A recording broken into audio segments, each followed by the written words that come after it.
Welcome back to Half the Battle. I'm your host, as always, Daniel Levy, and today we're going to talk about UFC Macau.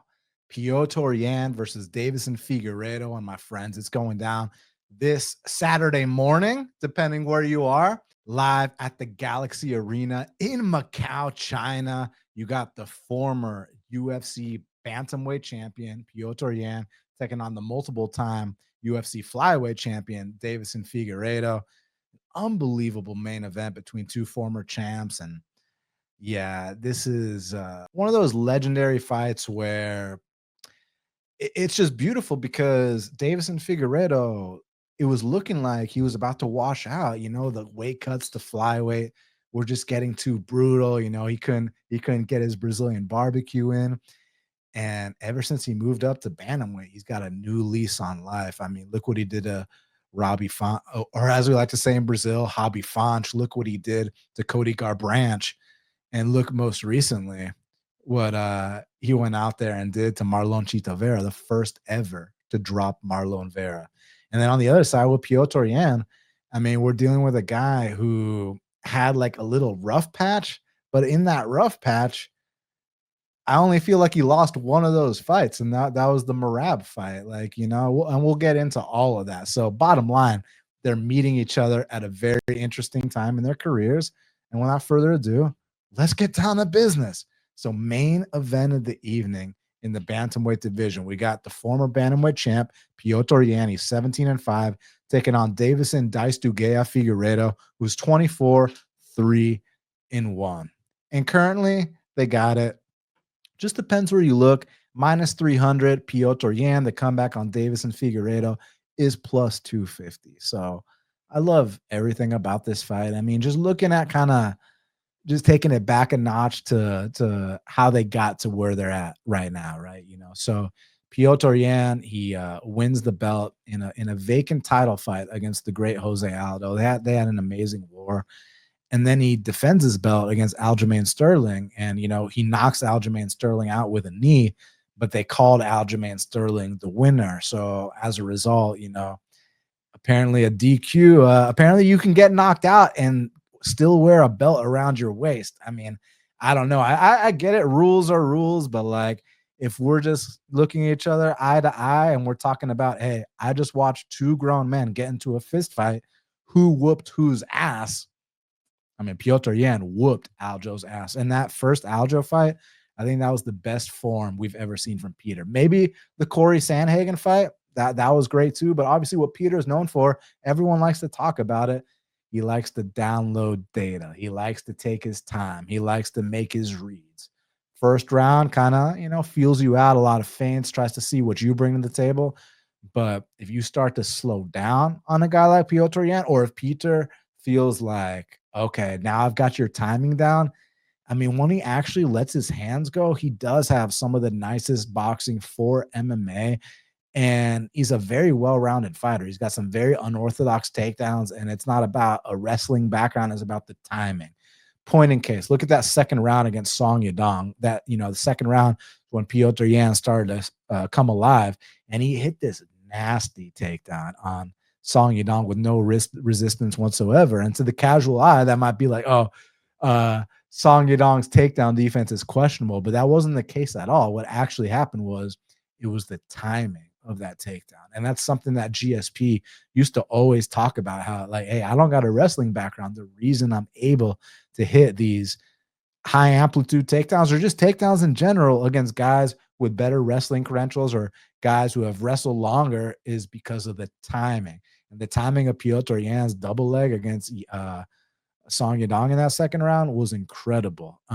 But then in that third round, Petr kind of got, the thing with Peter is he gets, I know I call him Petr 1 second and Peter the next, but what I'm trying to say is that he gets carried away sometimes when he has success. Like in that third round against Song Yadong, then he starts shooting for takedowns again, but they were like almost like sloppy, like, I don't want to say flamboyant takedowns, but they were like low percentage type takedowns.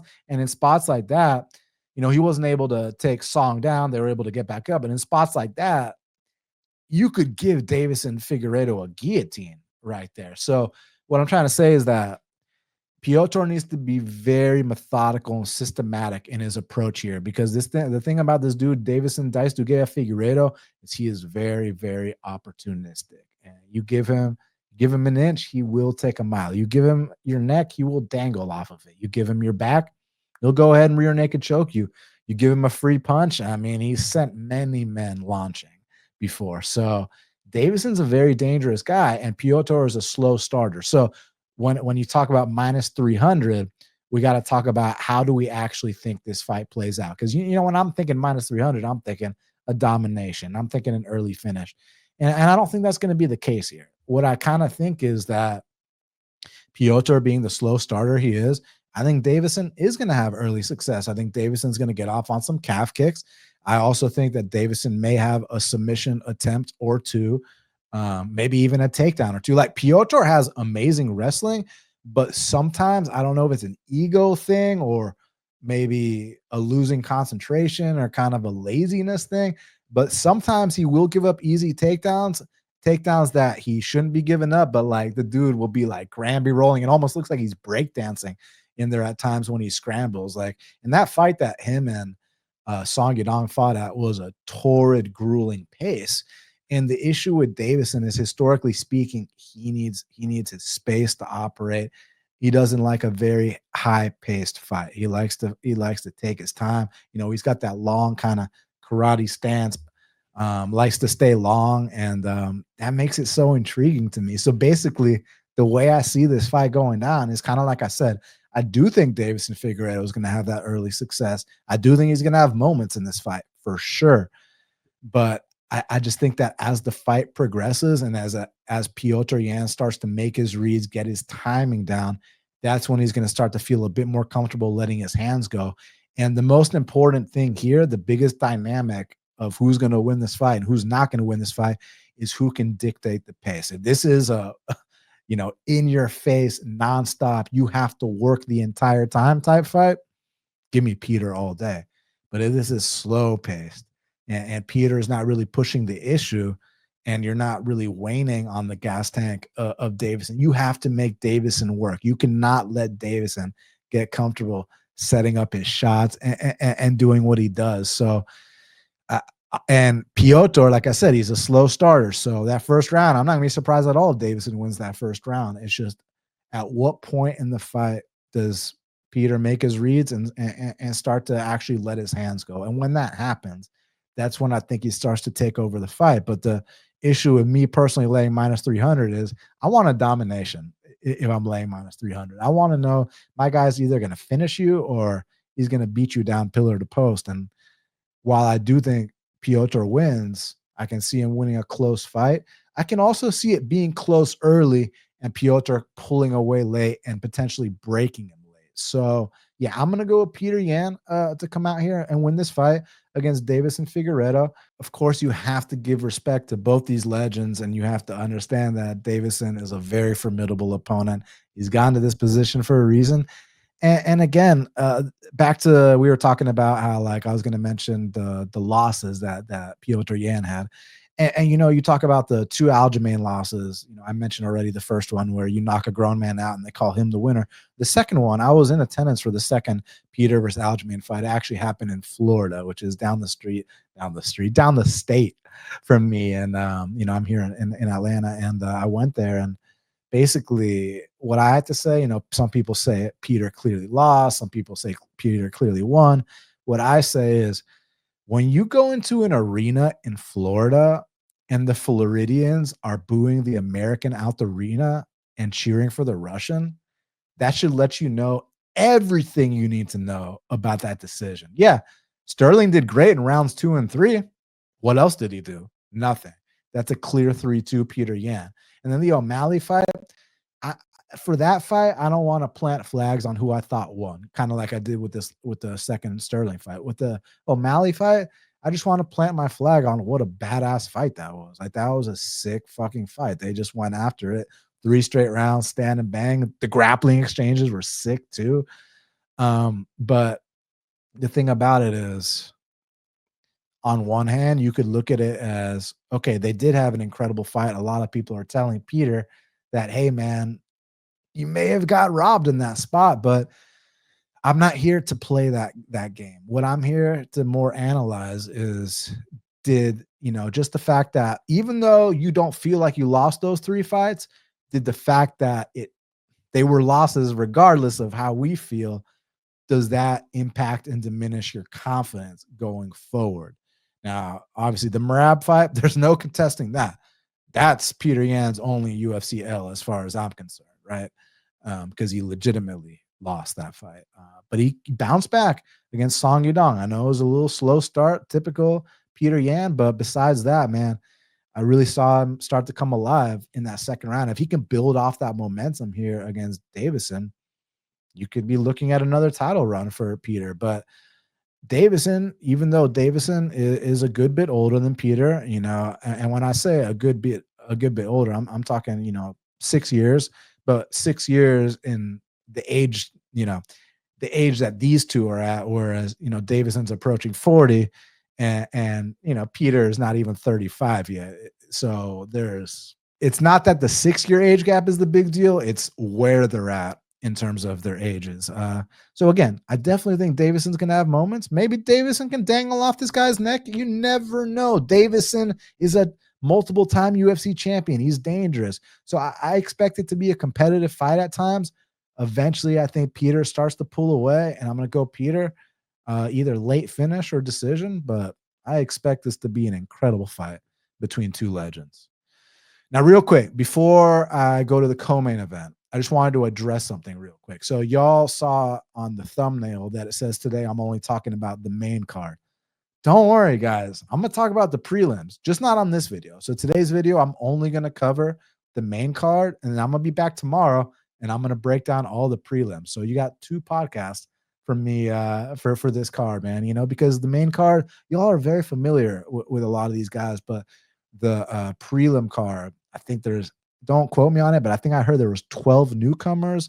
So I might want to take a little bit more time with those fighters that you don't know and give you the insight to the best of my ability. So I know even though I'm prefacing this now, there's still going to be comments like, why didn't you talk about the prelim fights? I'm literally explaining to you right now that I am going to talk about them, just not till tomorrow. And for those listening, I'm recording this on Wednesday. So when I say tomorrow, I mean Thursday. So if you're listening to this on Friday, both the main card and the prelim videos will have been out already by then. So fear not, my friends. Now, co-main event of the evening in the strawweight division. We got Yan Xiaonan. She's 18-4, taking on Tabatha Ricci, who's 11-2. And currently, they got it.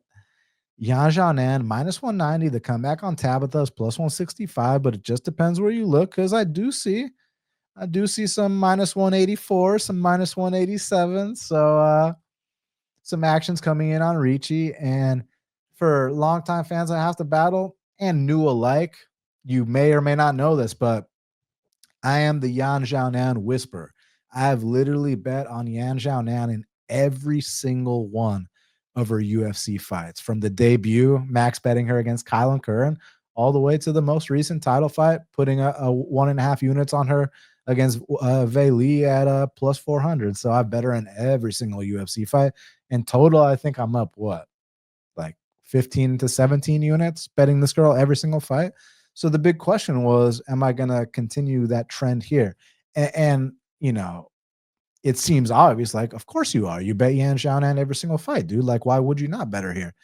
And the thing you guys got to understand is that when I cap a fighter, not just in terms of one fight, but when I kind of try to project what I think their ceiling is and how far they're going to go in the sport, I always base it off, do I think they can only make the top 10? Do I think they can only make the top 5? Do I think they can fight for a title? Do I think they can eventually be a champ?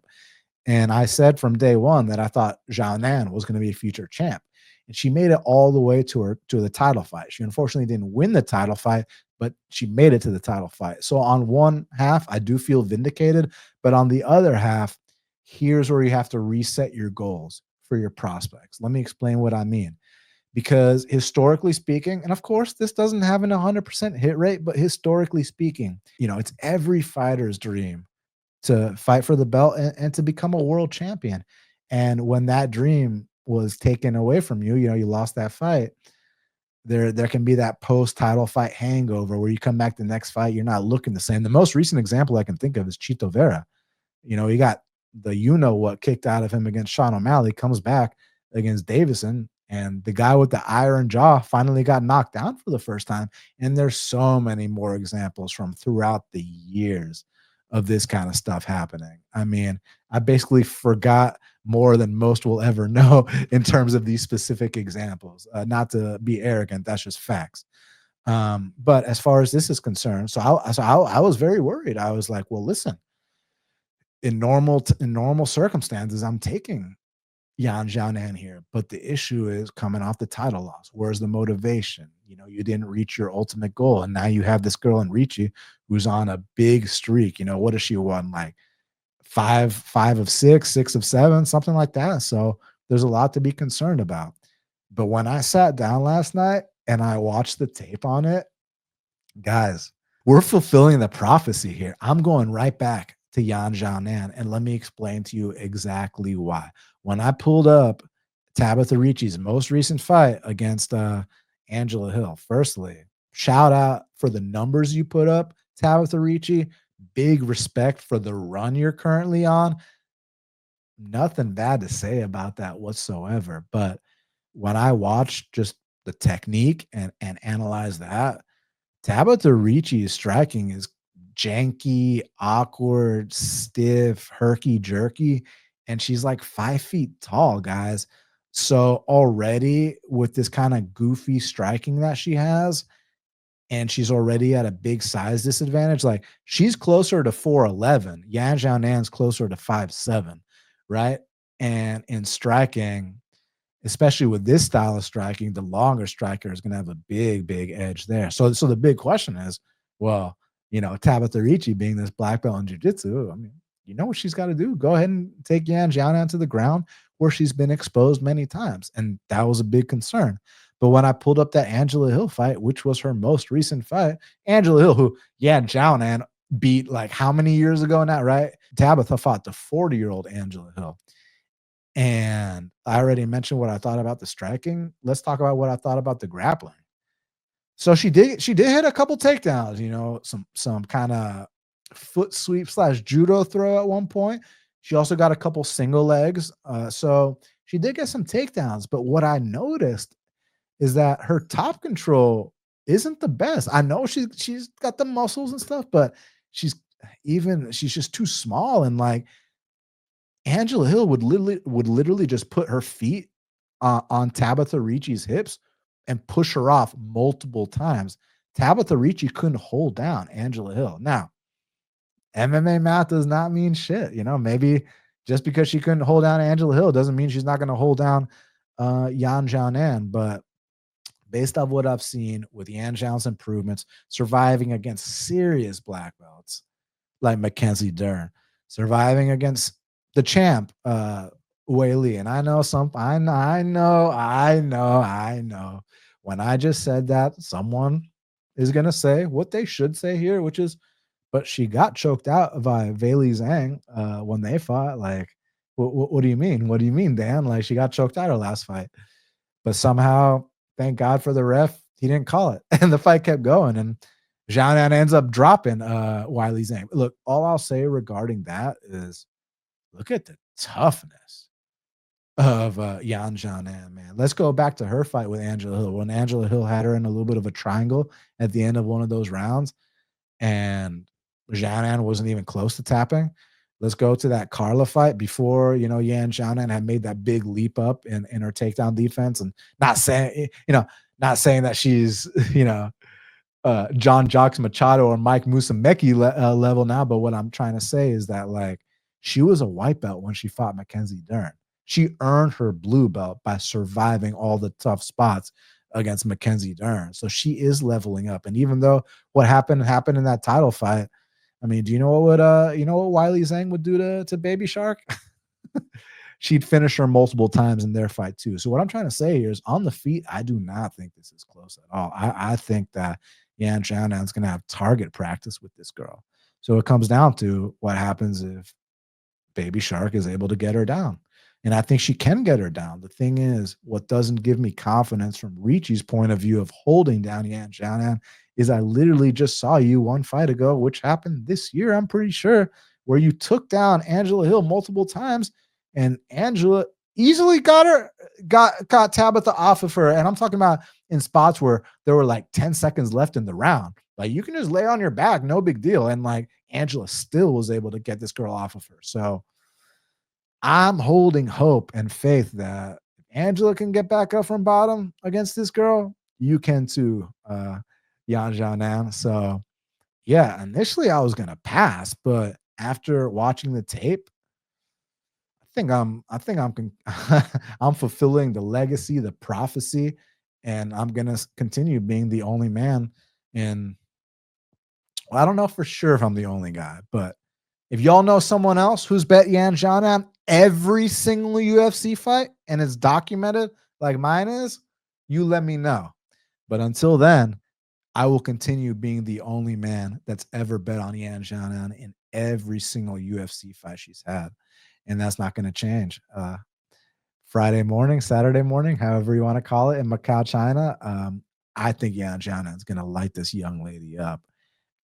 And how?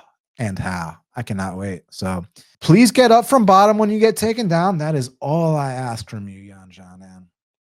But I mean, like, I say that and like, dude, Yan Xiaonan was hitting takedowns on Weili Zhang. Yan Xiaonan was dropping Weili Zhang. Like, I think the levels might be, people would say, oh, but the UFC love Callum Walsh, which is Tabatha Ricci's boyfriend. Is Callum Walsh fighting Yan Xiaonan or something? Like, y'all gotta quit with these conspiracy theories. Yeah, they love this guy. Does that mean that his girlfriend's automatically gonna win? They're gonna rig the scorecards? You can't, guys. The only way these scorecards, like, if it's a domination by Ricci, okay, that's one thing. But like, I just don't see her doing that, man. I just really don't. I don't think her top control is good enough, period, point blank. So it's up to you to prove me wrong, baby shark. But until then, we're riding the Yan Xiaonan train until the wheels fall off, baby. So give me Yan Xiaonan here. Featured bout in the welterweight division, we got Muslim Salikhov. He's 20-5, taking on Kenan Cong, who's 22-8. Currently, they got it. Muslim Salikhov -175. The comeback on Kenan Cong is +150. So in normal circumstances, guys, I am hammering Muslim Salikhov in this spot, but these are not normal circumstances, because my boy, the King of Kung Fu, is 40 years old now. It's so unfortunate, because the thing about the King of Kung Fu, man, God, even at this age, those spins are so damn fast, and his counter striking is nasty, heavy hands. He's still explosive for his age. Like, I'm such a big fan of Salikhov, and when he was in his prime, man, he was cashing tickets left and right. And then on the other side with Kenan Cong, I mean, it's been the same thing with Kenan Cong all along. Like, Kenan Cong, one thing about Kenan Cong, man, he can crack. Like, he's got heavy hands, but that's the extent of it. Kenan Cong does not have the best volume, does not have the best takedown defense, but at this point, he is a seasoned, experienced UFC vet. So you have to give him credit for that. But where it's really at with Kenan Cong is he's got nasty counters with his hands, and that's about it. I mean, ask Ian Gary. He floored Ian Gary badly in their fight, and he's floored plenty of other guys. But also, I got questions about his durability too. It's not just a Muslim that's getting up there. I get it in terms of age gap. Kenan Cong ain't that old per se, but he's got a lot of mileage on him. I mean, the ghost of Ricky Glenn. All respect to Ricky Glenn. I grew up watching that guy in the WSOF, when he fought, what was it, Georgie Karakanian and Lance Palmer. I remember those fights. But Ricky, is a retired fighter now, and Ricky dropped Kenan Cong in like the first, was it like the first 20 seconds of that fight? And then Kenan returns the favor, hurts Cong real bad. And Kenan returns the favor and hurts Ricky Glenn real bad. And Glenn's able to land takedowns on Kenan Cong and stuff. And it's just, the reason Kenan won that fight is because of how, unfortunately decrepit Ricky Glenn is at this point in his career, but Muslim Salikhov has been competing against way higher level guys, and I get it. You know, he's taking his fair share of damage, especially lately. But I think the guys that beat Muslim Salikhov, like besides, like if you're gonna catch him like Jing Liang or like Randy did, that's one thing. I mean, imagine what Jing Liang and Randy would do to Kenan Song. But the other way to beat Muslim is to push a heavy pace on him, like Nicholas Dalby did. And the thing about it is, Kenan Song is historically known for not doing enough. He's just a very heavy counter puncher. So, Muslim, stay at range, spin kick this guy, don't get into too many unnecessary exchanges in the pocket, and you win. You know what I mean? Like, the concern is that my boy's 40. He might get chinned. He might start to slow down badly as the fights progress. But, like, both guys in their prime, I'm fucking hammering Muslim Salikhov here. But 40-year-old Muslim versus 34-year-old Kenan Song, I believe is his age now. I still got Muslim Salikhov. He's the better fighter here. It's just you gotta be concerned about certain things when you're dealing with 40-year-old fighters on their way out. That's just the bottom line. But pure pick. I'm going Muslim Salikhov here. I think he's way better than this guy, and I think he's got more ways to win. Now, next up in the flyweight division, we got a matchup between Cong Wang. She's 6-0, taking on Gabriella Fernandes, who's 9-3. And currently, they got it Cong Wang minus 800. The comeback on Gabriella Fernandes is plus 550. So I see a lot of people asking, why is the line this wide? What is Cong Wang proven? Actually, she's proven a lot to me. She beat Valentina Shevchenko unanimously in a kickboxing match. Not a grappling match, a kickboxing match. And then on a regional scene, y'all remember a Yanan Wu Yanan or whatever that was in the UFC, got cut. So she fought Cong Wang, excuse me, on the regionals.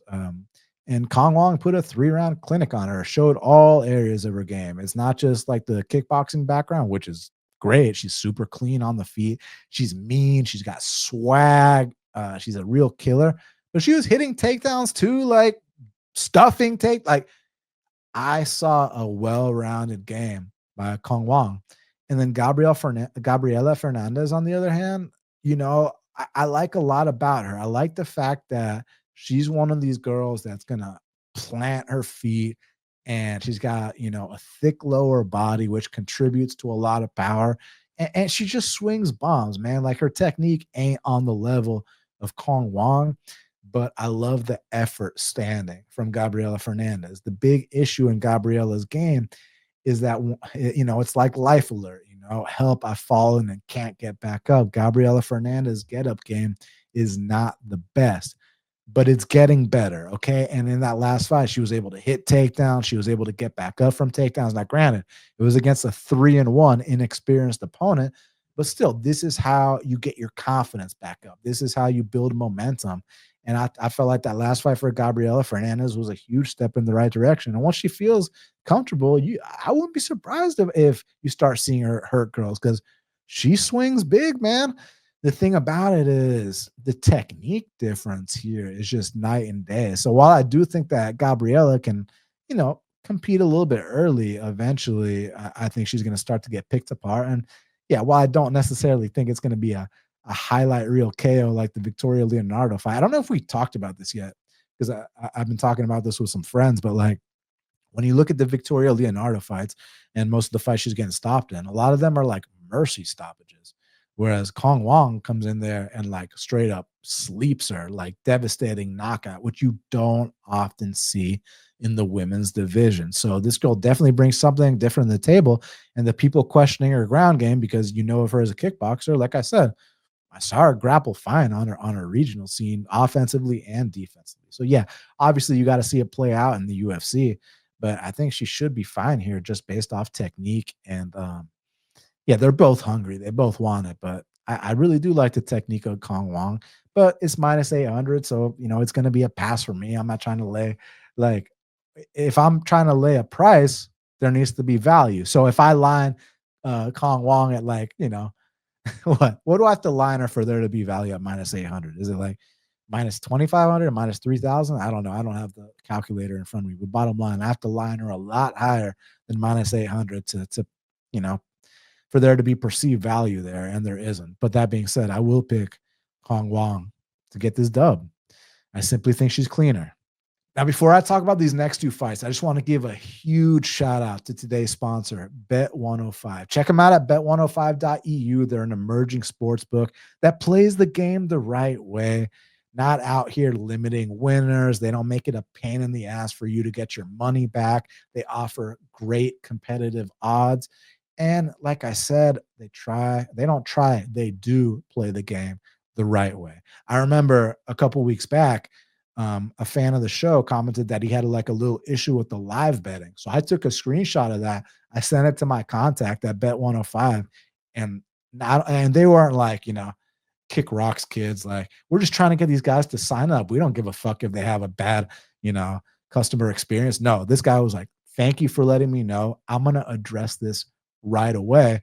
And I never heard a complaint ever again. So basically, these guys care about giving you the proper customer experience that you deserve, considering most of you guys, how long have you guys been betting? You're always looking for new books. You're sick of the bullshit tactics. You get limited. You can't withdraw your money. You got to go hire a money collector, to go track some people. Guys, that kind of stuff doesn't fly at Bet105. So tell them I sent you. Check them out at bet105.eu, at bet_105 on Twitter.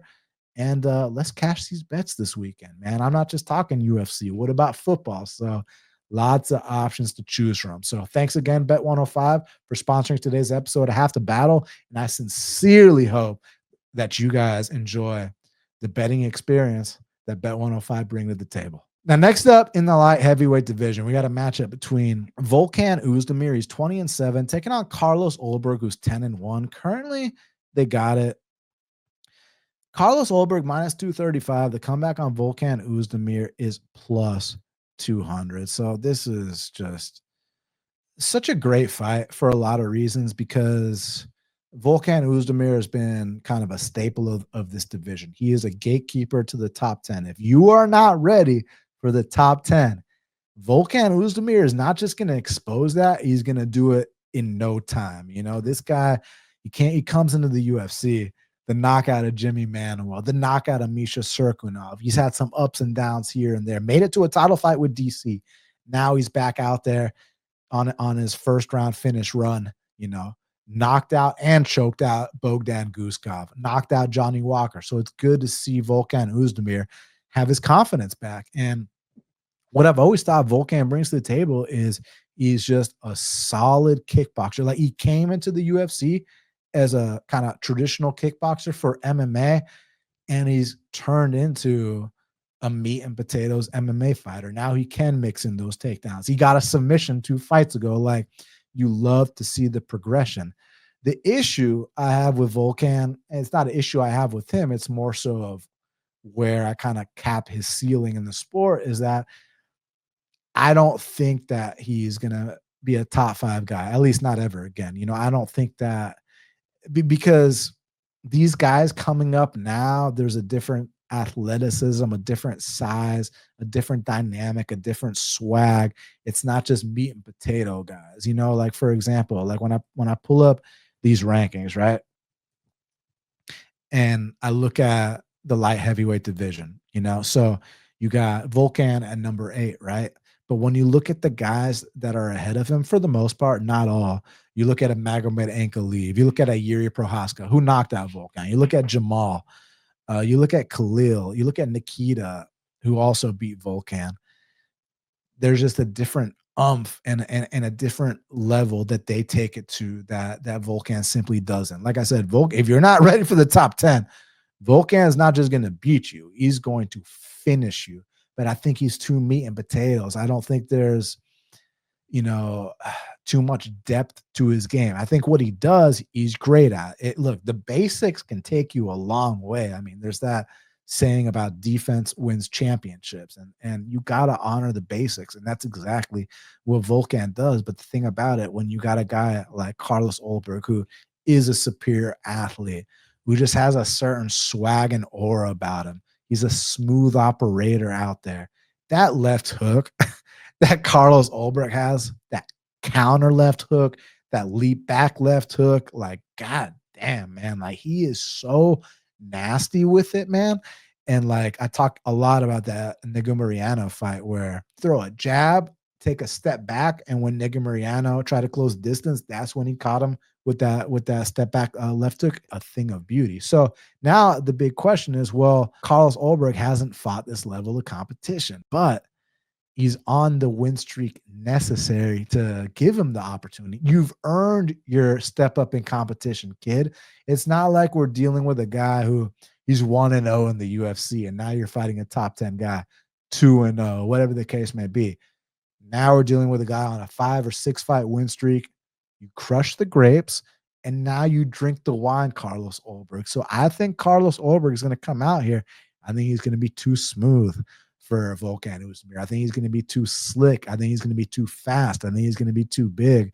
And ultimately, I do think the calf kicks are going to be a weapon, but the showstopper, I think it's going to be a left hook knockout by Carlos Ulberg over Volkan Oezdemir live in Macau. Now, last but not least, kicking off the main card in the light heavyweight division, we got a matchup between Mingyang Zhang. He's 17-6, taking on Ozzy Diaz, who's 9-2 currently. They got it.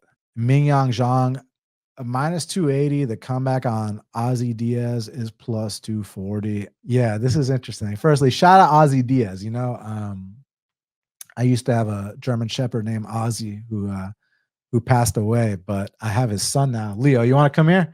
Come here. So my dog Ozzy passed away. It's been a while, but I have his son right here. Come here. Want to say hi? So this is his son, Leo. I fucking love this guy. Yeah. So the reason I said that is because whenever I see the name Ozzy, I'm reminded of the legend. Rest in peace. But as far as how these two match up, this dude Mingyang Zhang is a Chinese knockout artist. He's on a 10-fight win streak, and he's a guy who's been fighting since he was like 14, 15, 16. He's literally been fighting since he was just a kid. So he's had some embarrassing setbacks on his regional scene. Like, I'm talking about, like, y'all remember that Askar Mozharov guy, the guy who, they changed his record a bunch of times. They changed his name. He was one and done in the UFC after that Alonzo Menafield fight. That dude finished Mingyang Zhang. But the thing you got to understand is, like I said, Mingyang Zhang was fighting, when he was just a teenager, and now he's a 26-year-old, but he's a seasoned 26-year-old, seasoned outside the UFC.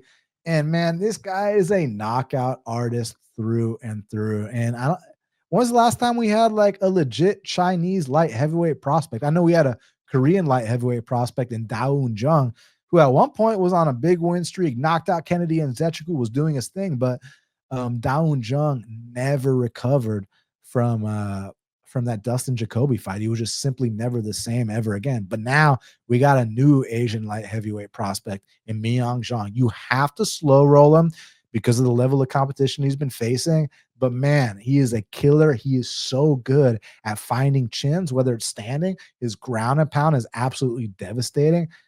I like a lot of things about this kid. It's just develop him the right way. And developing him the right way is letting him fight Ozzy Diaz. For those that don't know, Ozzy Diaz is the guy that got knocked out on Contender Series by Joe Pyfer. And there's a very common dynamic in his fight with Joe Pyfer to his next two fights, which he won on the regional scene. Listen to me very closely. In those two last regional fights that he won to get back to the UFC, they were both comeback knockout wins. Like, he's getting thrown around all over the place. He's getting rocked. He's doing all these things. And then guys gas from whooping his ass, and then he comes back and finishes them. And what's interesting to parallel that to the Joe Pyfer fight was Joe was whooping his ass early, easy takedown early in that fight. And then Joe starts to gas, and Ozzy, it's looking like, okay, Ozzy might be about to have a comeback here. And then Ozzy just walks into a disgusting hook. And that's when Dana said, be Joe Pyfer. So like I said, after he got knocked out by Joe Pyfer, he moves up to light heavyweight. But the same things are happening in these fights. He fought Bevan Lewis, a UFC vet. Bevan was shit kicking him until Bevan completely gassed. If you gas out on Ozzy Diaz, he will finish you. But the thing about it is you're going to be kicking his ass up until then. So just either finish him or don't gas out and you win this fight. So yeah, man, I think Mingyang Zhang is going to come out here. I'm guessing he's not going to whoop his ass early, gas out, and then get finished. I'm guessing he's just going to go ahead and whoop him and finish him. So I'm going Mingyang Zhang to come out here and get a devastating knockout in Macau. Well, yeah, that'll do it for the main card. So guys, remember, like I said, because I know some people don't listen too well, I will be breaking down the prelims tomorrow. Right now is Wednesday. Okay. So I know some people are going to listen to this on a different day. The prelim breakdown will be released on Thursday. That's tomorrow. So just stay tuned for that. You're going to get all my prelim picks. Don't worry about it, guys. I just want to give you a good quality breakdown. You know, these are all newcomers. I don't want to, you know, look at a guy's name, laugh at his name, and then go on to the next fight. Like I'm gonna dig deep and let y'all know what I truly think. So thank y'all so much for the support. Sorry I had to get rid of the Hector goatee, man. I really liked it, but it was a bitch to maintain. And when you're bald and you can't play around with different hairstyles, you got to play around with different facial hairstyles. So that's what we're on right now, my friends. But nah, thank y'all so much for all your support. Please hit that like button, hit that subscribe button, leave me a comment, positive or negative. Just leave me a comment. Share if you feel so inclined. Follow me on Twitter at Best Fight Picks, on Twitter at Half the Battle HQ, on Instagram at Half the Battle Pod, on TikTok at Half the Battle Podcast. And let's keep doing what we're doing. Thank you, Meticulous, for the incredible artwork. And thank you to the fans for the amazing support. Y'all are the best. So until the next time, let's cash these bets.